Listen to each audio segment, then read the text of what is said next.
Assalamualaikum warahmatullahi wabarakatuh. Selamat datang di sekolah horor. Apa kabar kalian semua? Semoga baik-baik saja. Di sekolah horor kali ini, Capsek akan menceritakan sebuah cerita yang berjudul Korban Pesugihan Monyet. Cerita ini berasal dari akun Twitter @ivandam. Jadi itu kayak @ivan DAMN ya, dam ya itu ya bacanya ya. Ya. Tanpa berlama-lama, langsung saja saatnya kelas dimulai.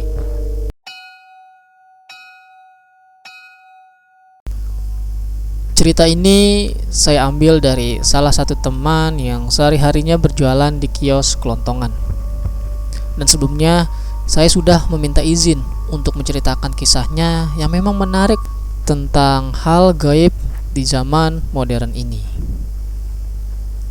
Seperti biasanya, Ian selalu berada di kiosnya untuk berjualan dan mencari rezeki memenuhi kebutuhan keluarganya. Awalnya kios itu milik bapaknya. Namun setelah ia sudah menikah, kini kios itu resmi menjadi miliknya dan dilanjutkan olehnya.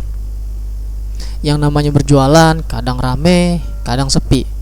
Gak selalu ada untung, dan gak menutup kemungkinan ada hal yang membuatnya rugi. Tapi mau bagaimana lagi, ia terus berharap ada rezeki setiap harinya untuk memberi makan keluarga kecilnya. Suatu malam, ketika ia sedang sendiri, ada seorang bapak-bapak yang menghampirinya dan mengajaknya mengobrol di bangku yang disediakan tepat di depan kiosnya. "Jang, kumaha? Rame jualannya?" Artinya itu, "Jang, gimana? Rame jualannya?" tanya si bapak itu kepada Ian. Ian pun menjawab, "Ya, namanya juga jualan pak, ada ramenya, ada juga sepinya." Begitu jawab Ian dengan santai. Obrolan ringan pun mereka bicarakan cukup lama, karena memang malam itu situasi jalanan memang sepi dan kios tak ada pembeli. "Ini mah hitung-hitung bantuin saudara aja yang lagi usaha. Silahkan diamalkan tiap malam sebelum tidur." Bapak itu kemudian memberikan secari kertas bertuliskan lafaz Arab, tapi mudah dipahami bahasanya, seperti bahasa Sunda atau Jawa kuno. Katanya sih itu jimat. Menurut kepercayaan di sini, jimat isim itu semacam jimat untuk memperlancar suatu usaha, baik itu jualan atau suatu hal yang lainnya. Setelah memberikan kertas yang diyakini jimat, bapak-bapak itu langsung pergi meninggalkan Ian. Karena malam semakin larut, bahkan kondisi warung juga sudah sepi, Ian pun menutup kiosnya dan beranjak pulang ke kontrakannya. Ia memang bukan penduduk pribumi, melainkan perantauan dari kota lain, tapi masih termasuk Jawa Barat juga. "Pak, tadi ada yang ngasih isim, katanya buat penglaris kios ini." Ian menyodorkan secari kertas kepada bapaknya dan langsung pergi ke kamarnya menemui istrinya untuk tidur. Mungkin bapaknya tahu hal-hal mengenai benda suatu jimat atau benda sakral lainnya, makanya Ian memberikannya saja kepada bapaknya untuk dilihat. Keesokan harinya, bapaknya Ian pamit untuk pulang ke kampung halamannya. Beliau berpesan memang akan mencari tahu kebenaran dari isim tersebut. Setelah seminggu berlalu, entah hanya perasaan Ian aja atau memang nyata, kiosnya mendadak sepi tanpa pembeli. Tidak ada sama sekali orang berbelanja di kiosnya. Yang sebelumnya ada 1 atau 2 orang untuk sekedar mampir. Namun kali ini tak ada satupun yang datang. Ian pun mengabari bapaknya atas keadaan kios yang baru pertama kali mengalami sepi tanpa pembeli. "Gak apa-apa, mungkin ini tuh proses dari amalan isimnya. Semoga besok ada yang beli. Soalnya bapak ini udah ngamalin dari isim." Mendengar pernyataan dari bapaknya, mungkin memang itu proses dari jimatnya. Ian pun tak merasa khawatir berlebih dan kembali membuka kiosnya seperti biasa. Lagi-lagi berikutnya pun kios mengalami keadaan sepi pembeli. Ian pun mulai bingung karena kebutuhan untuk sehari-hari pun tak terpenuhi. hingga ia terpaksa meminjam ke tetangga untuk makan serta meminjam modal ke temannya karena barang yang berada di kiosnya sudah seperti membasi. Makanan-makanan berupa makanan ringan seperti alot, padahal baru seminggu yang lalu ia membelinya dari grosir. Dalam keadaan bingung juga, ia terpaksa harus menutup kios dan pulang ke kampung halamannya untuk sementara waktu. Sepulangnya ke rumah di kampung halaman, Ian menerima perlakuan tidak enak oleh adik perempuannya yang bernama Yeyen. Sebab Yeyen kesurupan dan menerkam Ian. Memang bukan hal pertama baginya mendapati keadaan seperti itu. Sebab Yeyen yang dari kecil memang gampang terpengaruh baik oleh orang atau makhluk gaib. "Kamu siapa? Mau apa datang ke sini?" teriak Yeyen yang kesurupan. "Neng, sadar, ini AA." Ian mencoba melepaskan cengkraman Yeyen. Sudah terbiasa adik perempuannya kesurupan, karena di dalam tubuh adiknya terdapat makhluk asing yang memang tidak pernah ramah. Dengan cepat juga adiknya sudah sadar. Menurut ibunya, Yeyen semenjak dari minggu kemarin sering kesurupan tidak seperti biasanya. Ian kembali lagi memikirkan tentang sebuah jimat isim yang telah dikasihkan dan diamalkan oleh ayahnya. "Pak, mungkin ini dari amalan isim itu. Soalnya kejadian si Neng ke sering dan lagi kios juga gak laku mulu." Mendengar pertanyaan tersebut, bapaknya hanya bisa menenangkan Ian dan mengucapkan sabar. Ian tidak mau ambil pusing. Ia dan istrinya langsung masuk ke kamar untuk beristirahat, karena kondisi adik perempuannya pun sudah kembali siuman. Tepat di hari ke-9 setelah jimat itu sudah diamalkan isinya, pada malam hari terjadi hujan angin di daerahnya. Rumahnya yang berada di atas perbukitan membuat khawatir mereka. Pasalnya takut akan adanya longsor atau hal lainnya. Bapaknya menyuruh Ian untuk segera mengumandangkan azan, sebab kepercayaannya jika terjadi hujan, angin, dan petir, cara menangkalnya hanya azan, berdoa kepada Allah agar tidak terjadi hal-hal yang mengerikan. Selesai mengumandangkan azan dan hujan cukup reda, tiba-tiba terdengar gemuruh dari atas bukit. Mereka langsung berhamburan keluar rumah dan melihat apa yang terjadi. Apakah sebuah batu atau tanah yang longsor ke bawah? Namun gemuruh itu seperti bukan berasal dari bebatuan ataupun tanah. Setelah diamati lebih lama, tiba-tiba terdapat banyak pasang mata menatap ke arah keluarga Ian. Memang belum jelas terlihat apa yang sedang terjadi. Dan setelah bapaknya Ian menyoroti arah itu dengan lampu senter, barulah terlihat banyak kawanan monyet yang sedang bergelantungan di atas dahan pepohonan. Menerima kontak langsung dengan manusia, para monyet itu berteriak tak karuan saat tersorot lampu senter. Mereka tak terhitung jumlahnya, sebab masih banyak sepertinya kawanan monyet itu yang tidak disoroti. "Cepat, kembali lagi masuk ke rumah," perintah bapaknya Ian ke semua keluarganya yang melihat kejadian aneh itu.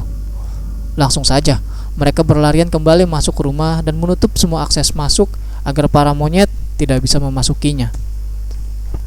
Terdengar suara teriakan monyet-monyet yang tadinya berada di pepohonan, kini sudah berada di atas genting rumah. Para monyet itu berhamburan dan mengelilingi rumah.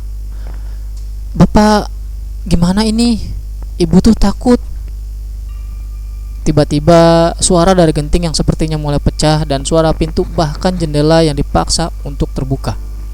Keluarga Ian sangat ketakutan mengalami kejadian itu. Tak ada yang bersuara sama sekali, mengingat kengerian yang ditimbulkan oleh para monyet. Setelah lama kemudian suara-suara teriakan bahkan pergerakan sudah mulai mereda. Ian beserta bapaknya mencoba untuk melihat kondisinya lewat gorden jendela. "Pak, kayaknya udah gak ada monyetnya," kata ibu Ian. Hingga akhirnya mereka berdua pun keluar rumah untuk mengecek apakah memang benar sudah tidak ada kawanan monyet atau masih ada. Ternyata memang sudah tak ada kawanan monyet itu dan entah pergi kemana mereka.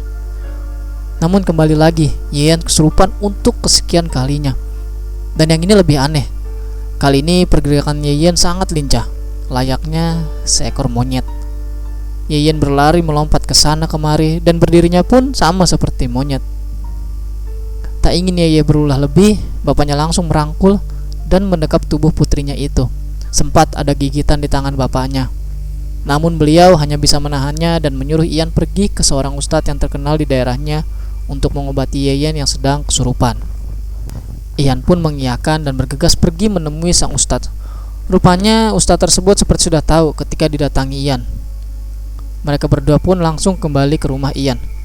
Di perjalanan pulang, nampaknya para warga pun ikut mengawal mereka berdua. Katanya para warga mendengar kegaduhan yang telah terjadi di rumah Ian dan melihat apa yang telah terjadi. Sesampainya di rumah, tubuh Yeyen sudah terikat di atas ranjang. Kedua tangan dan kakinya diikat di sebuah tali dengan kain samping. Mulutnya pun tak luput diikat menggunakan syal. Melihat kondisi adiknya, Ian merasa iba dan mencoba untuk membukakan ingatan. Tapi bapaknya melarang agar tidak ada sesuatu hal yang mencelakakan dirinya sendiri atau orang lain. Para warga pun berkerumun, berdesakan melihat kondisi Yeyen yang meronta-ronta akibat kesurupan. Sang ustadz pun mulai menjinakkan sosok yang bersemayam di tubuh Yeyen dan mencoba untuk berkomunikasi. "Siapa kamu? Kenapa bisa kamu kesini?" Tatapan Yeyen langsung mengarah ke Ian yang memang berada di dekatnya. Tatapannya begitu tajam dengan raut wajah yang menyeramkan. Sosok di balik tubuh Yeyen pun akhirnya berbicara kepada Ian. "Bodoh kamu. Saya kasih jimat, malah dikasihkan ke bapakmu. Aku ini monyet siluman, pesuruh dukun yang ngasih jimat itu. Tadinya kamu yang harus ngamalin jimatnya. Kamu juga yang bakal aku bawa ke negara gaib kami." Mendengar ucapannya, Pak Ustadz menanyakan keberadaan jimat tersebut kepada bapaknya Ian. "Sana, kamu pergi ke asal kamu. Jangan ganggu lagi keluarga saya." Pak Ustadz mencoba untuk memperingati sosok di balik tubuh Yeyen. Tapi sosok itu malah tertawa keras, menimbulkan kengerian kepada siapa saja yang menyaksikannya. Ustadz itu langsung mengambil secari kertas yang digenggam oleh bapaknya Ian dan mulai untuk melafalkan doa-doa kepada Allah. Sosok di balik tubuh Yeyen itu meronta-ronta kesakitan akibat menerima dan mendengarkan ayat-ayat suci Al-Quran yang dibacakan oleh Pak Ustadz. "Aku gak bakal ngelepasin anak ini. Mau aku bawa."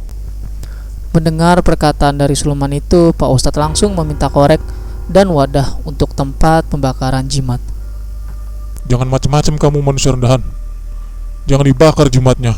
Kembalilah sosok itu berteriak, "Kamu harus sadar, dunia ini hanya Allah yang memiliki. Tak ada daya dan upaya selain pertolongan Allah yang Maha Kuasa." Ustadz itu pun langsung membakar jimatnya dan berkata bahwa siapa saja yang bersekutu dengan jin dan mendoakan Allah maka akan dosa besar. Sebelum sosok itu pergi dari tubuh Yeyen kembali, ia menatap tajam Ian dan berkata, "Aku gak bakal diam." Lalu sosok itu pun sudah tak ada lagi, dibarengi Yeyen yang meringis kesakitan setelah siuman. Para warga yang menyaksikan pun akhirnya membubarkan diri. Tali yang tadinya mengikat tubuh Yeyen sudah dilepaskan dan menyuruh Yeyen untuk beristirahat. Pak Ustadz memanggil Ian dan bapaknya untuk berbincang sebentar mengenai masalah itu. "Kayaknya dukun ini ngadain pesugihan monyet, terus nyari tumbal buat kejayaan dirinya, dan ngebohongin jimat isim itu membawa penglaris untuk jualan." Mendengar pernyataan tersebut, baik Ian ataupun bapaknya sangat menyesali perbuatannya dan segera bertobat meminta ampunan kepada Allah. Ustadz tersebut juga berpesan, jangan sesekali percaya kepada orang yang baru dijumpai atau yang sudah lama kenal dan mengiming-iming sesuatu kekayaan yang instan dengan cara seperti kemarin.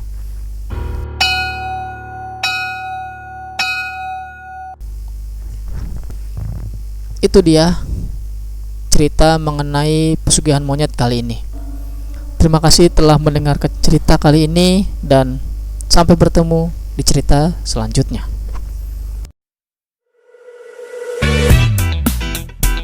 Yeah, bring you home. Yeah, come on. 그랬던 나를 와바뀌게 한 건 너. 나를 거울 앞에서 서성이게